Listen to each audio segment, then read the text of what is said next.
Hi, brothers and sisters. How are you doing, God's precious kiddos? All right. I'm going to be continuing on. My name's Michelle with reading Jim Stevens' book that he wrote. These are stories, just mini chapters packed full of scientific and heavenly inspired information. 101 proofs for the existence of God. Undeniable existence of God. Okay, so let's start. I am going to be reading chapter 64. It's called Missing Links.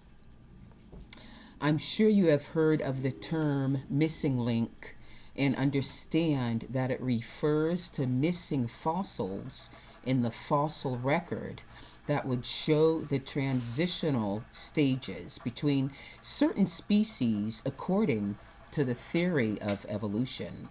The theory predicts which species are the ancestors of other species, and that there was a slow and gradual transition with many intermediate generations. Did you ever stop to think deeply about how many missing links there truly must be? Even just a rough guess. If you look at the imaginative drawings made by evolutionists, you might suppose that there are just one or two missing links, but that could not be further from the truth. I intend to show you in this chapter that there would necessarily be billions of missing links if evolution were true. Thus, it isn't true. And God is behind the creation of each species. There are so many countless missing links that an honest scientist would have discarded the theory of evolution 100 years ago for that reason alone.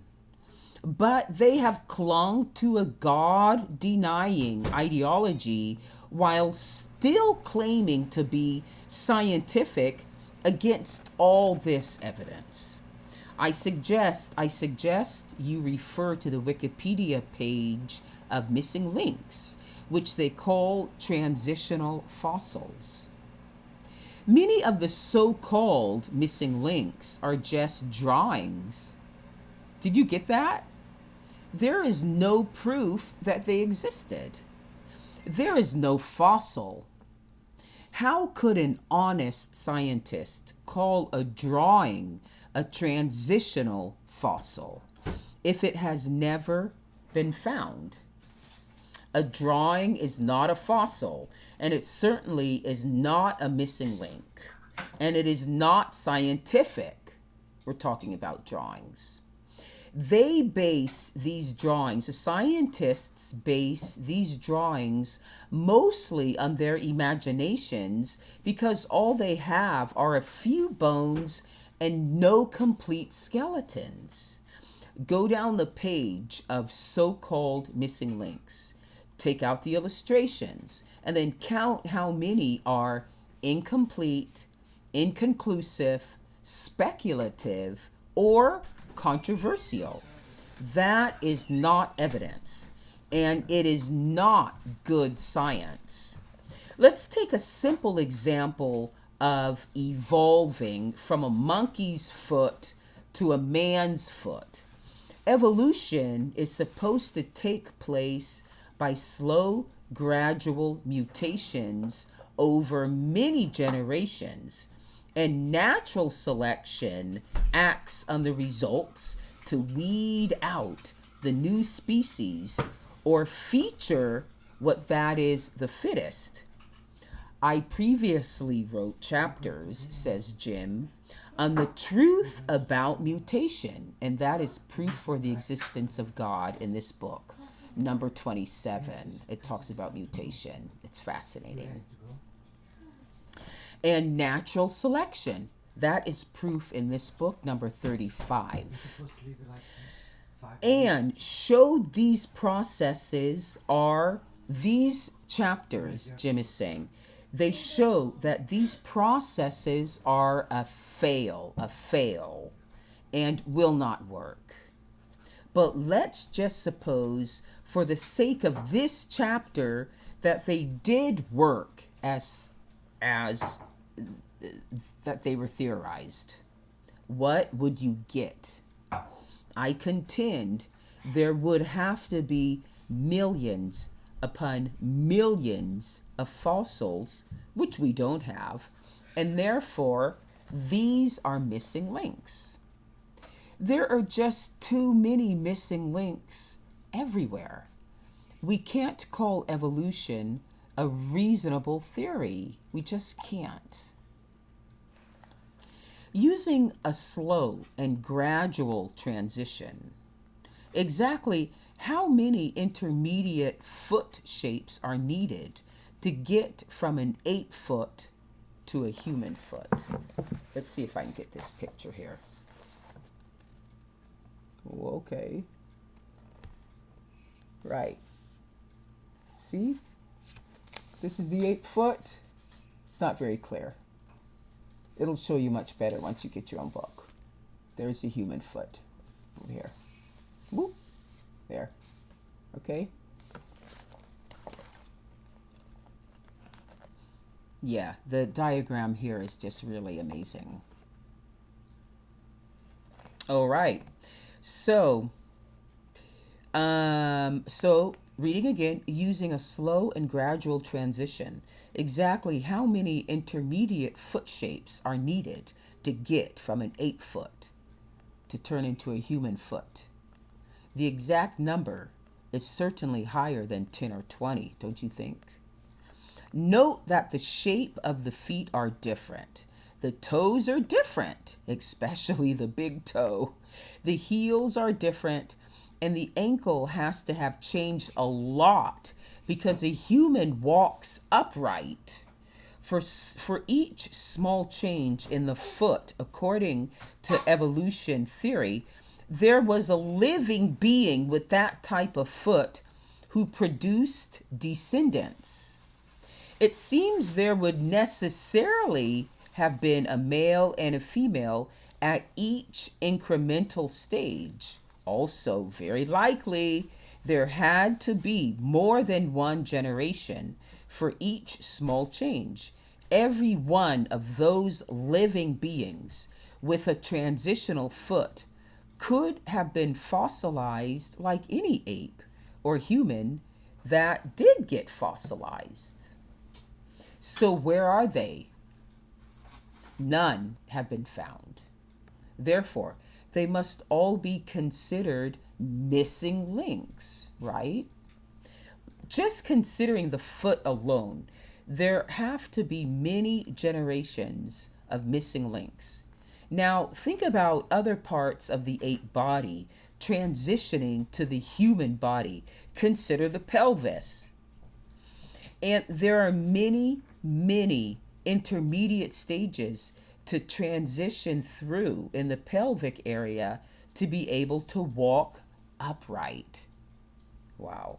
This is also true for the neck. There are major changes to the skull, major changes to the chest, the arms, the hands, the spine, and just about every other part.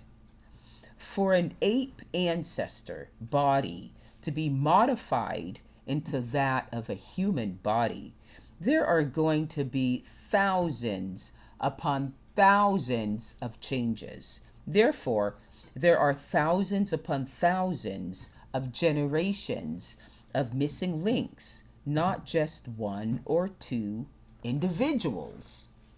Where are those fossils? Here's another equally important point to consider. According to evolution, mutation produces many variations of a given species, and then natural selection weeds out the fittest one to survive. Think about how many variations existed, but did not advance as the chosen one. Random mutation, by definition, must have produced hundreds, if not thousands, of mistakes or mutants that lived and died, but were not on the direct line from ape to human. These beings supposedly lived and died, but they were not part of the fittest, which were selected by natural selection and eventually resulted in humans. So where are all their fossils? All those mutants lived. Maybe they didn't reproduce much, but they could have been fossilized. So where are they in the fossil record? These beings are all missing links also. So how many more missing links should be added to our estimate? Well, we surely have to assume that for every mutation that got it right, the theory of evolution predicts that many would have got it wrong and thus have died out. So for each and every direct line transitional step, or a missing link, from apes to humans, there must have been tens or hundreds of mutations. Off the direct line, these beings were just as likely to have been fossilized, just like the apes or men that did get fossilized. Let's call these missing non-links.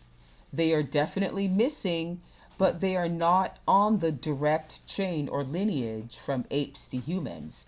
A wild guess would be that there are thousands upon thousands of these missing non-links just going from apes to humans, which is a short distance on the so-called evolutionary tree of life.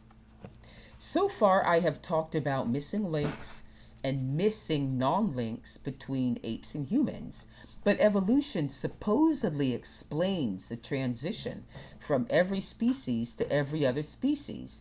Because there are something like 800,000 species, we have to conclude that there are hundreds or thousands of missing links and missing non-links for every one of those other species of plants, insects, birds, fish, amphibians, and mammals, and etc.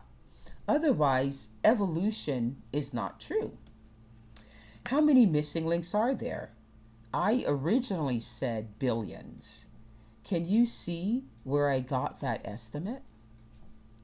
Darwin thought the problem of missing links would be solved once they discovered more and more better fossils, but his problem has only got worse. Of all the known fossils today, get this, of all the known fossils today, 99.9% of them have been discovered since Darwin. In other words, we have 1,000 times more fossils today than at Darwin's time. The more fossils that are discovered and the better preserved they are, the less Darwin's theory is supported. Missing links are not being found. Claims of missing links exist, but in a tiny fraction of the number compared to predictions. Another problem concerning missing links is that there have been many fakes. Unscrupulous scientists wanting fame and fortune have trumpeted their discoveries of the missing link to prove evolution. Either they were unscrupulous frauds, or else they had to be totally incompetent, which is less likely. For example, Professor Reiner Procht van Zetten lied about the age of Neanderthal skulls and artifacts. For 30 years he lied. A university panel exposed his frauds and he resigned February 2005. Procht had dated that the Bischoff Speyer skeleton at 21,300 years, but testing at Oxford showed the skeletons to be 3,300 years old. Wow. So he said that they were 21,300 years old, but in reality, they were 3,300 years old. As an example, the Nebraska man was reconstructed from a single tooth. In the end, it was discovered to be the tooth of an extinct pig.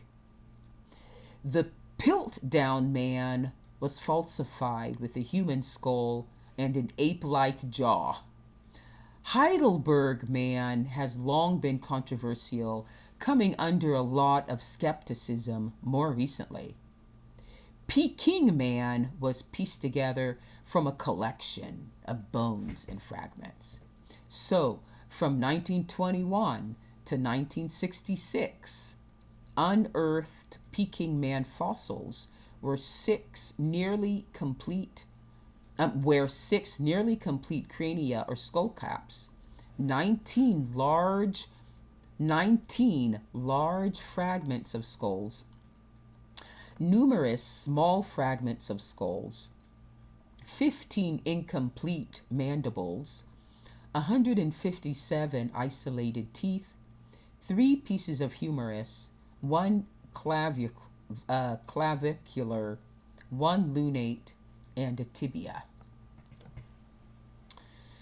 Here's another argument that should be considered.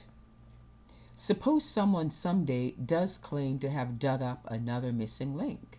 How can they prove it is our ancestor? All you have are some bones. If I went to a cemetery and dug up some bones, what could be proven from looking at those bones? We could know if it was human, if it was male or female, its size, and its approximate weight. We could guess at its age and maybe a bunch of other things. But do you know if he or she had any children? You could get DNA off of real bones, but not off of a fossil. You don't know if this was the ancestor of anybody. You don't know if their descendants reproduced. Could a fossil woman in Africa really be the great-great-grandmother of a fossil woman in China? All of the so-called missing links, from apes to humans, really are only pieces of a skeleton. Look at pictures of the famous Lucy skeleton. Contrast any picture of the actual bones that exist with the drawing. You'll see that was created from someone's imagination. There is no full skeleton. Lucy had no hands or foot bones, but artists just draw human hands and feet anyway. Wow. One individual can't be our ancestor because there had to be male and female and many generations. There should be a whole lot of individuals in a particular group of beings, even whole tribes, for any evolution to feasibly work. One very isolated individual can't logically be an ancestor. If all scientists have are pieces of a skeleton, how do you know for sure what the rest of it looked like? How do they know all the pieces belong to the same individual being?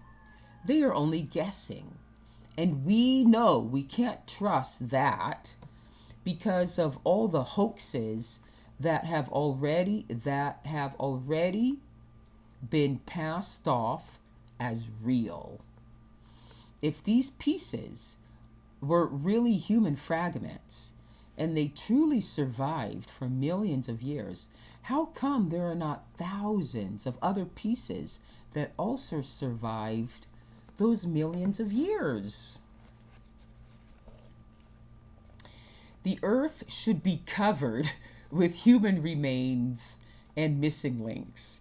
Bones found in England and China and Indonesia are supposedly millions of years old. However, they are found in damp earth, which is scientifically controversial because they should have decayed. Look at real human skulls from various races. They are very different, yet they're all human. Can you tell if one is the ancestor of another one? It's impossible. Something else as well. Evolutionists are guilty of confusing differentiation within a species with transition between two different species. In the Wikipedia article already mentioned, the writers make the mistake of categorizing as transitional fossils, fossils that are clearly not intermediates between two different species. They are simply developments within the same species. Horses have changed over time. Dogs have changed over time, as have most species. But this is not evolution between species. No creation scientist or proponent of intelligent design denies that there has been differentiation within species. Horses have changed. That's undeniable. But what is denied is that one species becomes another species, which is the essence of the theory of evolution. Apes are not the ancestors of humans. If you take out the faked missing links and then you take out the controversial ones between apes and humans, all you really have left are apes and humans with nothing in between but someone's imagination. I'm almost done here. The theory of evolution has so many holes in it that it should have been debunked hundreds of years ago. In claiming to follow the evidence, they have refused to accept the very obvious fact that millions of fossils that should be there are not anywhere to be found. And they have denied this implication. One final point. Let's imagine way, way in the future that you go to a fossil bed and dig up a whole lot of rather simple fossils. Then you arrange them in an order that makes sense to you, putting them into a rational sequence. You find a whole series of antique cars, old cars, and modern cars, and you put them in order. Or maybe you find a whole bunch of telephones to put in order, from old dial-up phones to push-button phones to cordless phones to cell phones. So, what is the meaning of these sequences? Did evolution take place? The objects in the sequences are much, much less complicated than living animals. However, absolutely no respected scientist would claim that these rather simple series of devices could have evolved without the input of higher intelligence. Therefore, it makes no rational, scientific, or even logical sense for someone to decide that there was no intelligence involved in the development of all the former beings which became the actual historical fossils that we have today. So there must be God. Okay, look at this picture. I think it's created by Jim Stevens. His daughter is an artist. Look at that. Nope, no connection. Okay, thank you so much, brothers and sisters. Take care. I hope you really enjoyed that. I know I did. Thank you so much, Jim. for all that input for us. Bye. Talk to you another time.